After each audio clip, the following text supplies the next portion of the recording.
तो आज के इस वीडियो में हम पढ़ेंगे अश्वत्थामा। इसका पाठ एक हमने पढ़ लिया, पाठ 2 शुरू करते हैं कि जिसे सुनकर आपका कलेजा जरूर ठंडा हो जाएगा। जो कुछ हम लोगों ने किया है उसे आप ध्यान से सुने। सारे पांचाल खत्म कर दिए गए हैं। पांडवों के भी सारे पुत्र मारे गए हैं। पांडवों की सारी सेना का हमने सोते ही में ही सर्वनाश कर दिया। पांडवों के पक्ष में अब केवल 7 ही व्यक्ति जीवित बच गए हैं।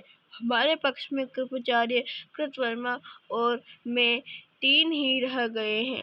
यह सुनकर दुर्योधन बहुत प्रसन्न हुआ और बोला, गुरु भाई अश्वत्थामा, आपने मेरी खातिर यह काम किया है जो न भीष्म पितामह से हुआ और न जिसे महावीर कर्ण ही कर सके।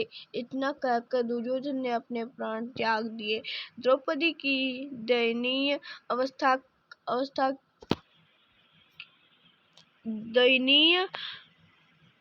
अवस्था की क्या कहे।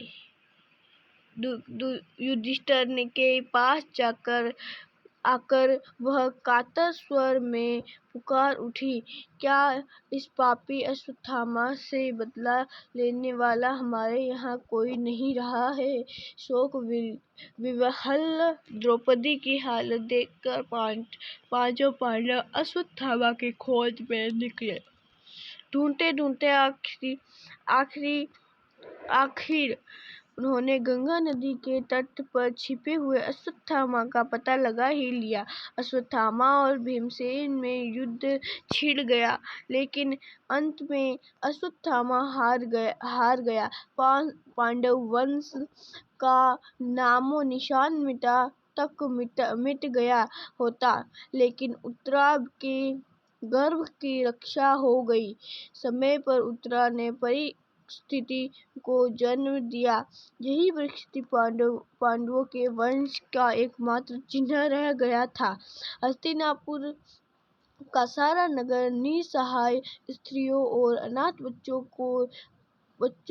के रोने कलपने के हृदय विदारक शब्दों से गूंज उठा।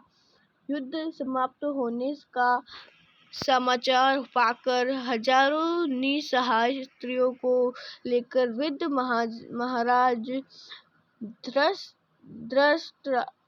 धृतराष्ट्र कुरुक्षेत्र की समरभूमि में गए, जहाँ एक वंश के बंधु बांधवों ने एक दूसरे से भयानक युद्ध करके अपने ही कुल का सर्वनाश कर डाला था।